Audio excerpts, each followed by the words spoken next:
આપવા જોઈએ, કલાકથી હું કહું છું.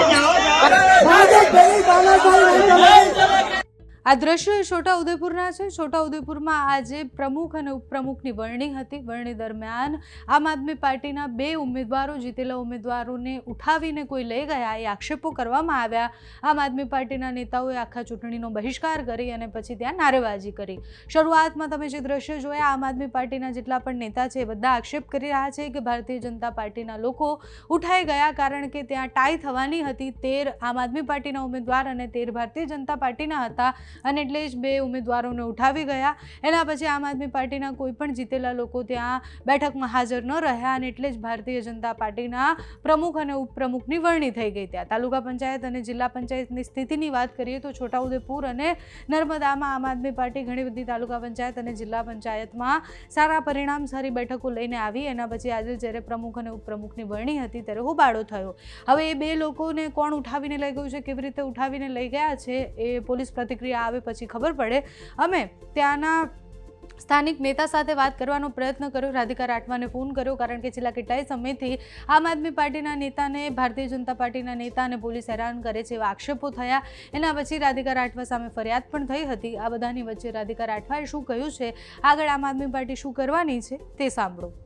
રાધિકાબેન રાઠવા જોડાયેલા છે, આમ આદમી પાર્ટીના નેતા. રાધિકાબેન, એક વિડીયો સામે આવ્યો જેમાં આમ આદમી પાર્ટીના લોકો વિરોધ કરી રહ્યા છે, આક્ષેપો કરી રહ્યા છે કે આપના 2 જીતેલા ઉમેદવારોને ઉઠાઈ ગયા છે અને ભારતીય જનતા પાર્ટી સામે આક્ષેપ છે. આખી ઘટના શું છે, ઉમેદવારો કોણ છે અને કોણ ઉઠાવી ગયું છે? મને પણ માહિતી મળી કે આજે વરણી હતી પ્રમુખ અને ઉપપ્રમુખની. અમારા કવાંટ તાલુકામાં પણ સેમ ટાઈમે વરણી હતી. હું કવાંટ તાલુકા પંચાયતમાં હતી.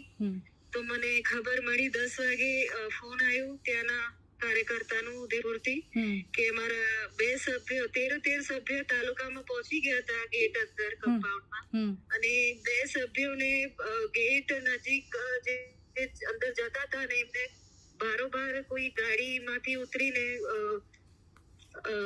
ભાજપના લોકો એમને ઉચકી લઈ ગયા છે અમારા 2 સભ્યોને. એ 2 સભ્યો કોણ છે? એ સભ્ય નામ મેં આપને જાણ કરું છું થોડીક વારમાં. અને અત્યારે હવે શું કરવાના છો? એમનો કોઈ અતોપતો લાગ્યો છે, સંપર્ક કર્યો છે એમણે? અમારે કવાંટની વરણી પૂરી થઈ ગઈ અને અમે બધા કાર્યકર્તાઓ છોટાઉદેપુર નીકળી ગયા છે. રસ્તામાં છે, બસ પહોંચવાના છે. શું પરિસ્થિતિ છે થોડીક વારમાં અમે તમને જાણ કરીએ. અને રાધિકાબેન, એ બંને ઉમેદવારો કયા તાલુકા પંચાયતના હતા જીતેલા?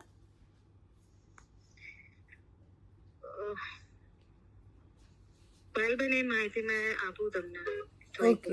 અને આમ આદમી પાર્ટી હવે શું કરવાની? કારણ કે છેલ્લા કેટલાય સમયથી તમે એવા આક્ષેપો કરી રહ્યા છો કે ભારતીય જનતા પાર્ટી અમારા ઉમેદવારોને ડરાવે છે, ધમકાવે છે, તમારા સામે ફરિયાદની વાત હોય, આ બધા જ વિષય પર શું કરશે હવે આપ? હવે આમ આદમી પાર્ટી અમારા પ્રમુખ કહી ગયા છે, તો હવે જે પણ આ ભારતીય જનતા પાર્ટી એમના જે આ ખોટા કાર્ય કરે છે એમના વિરુદ્ધ અમે એક ઝુંબેશ ઉઠાવવાના છે.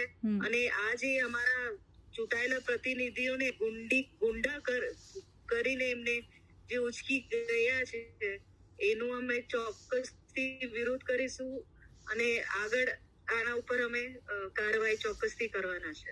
Okay, thank you so much Radhikaben.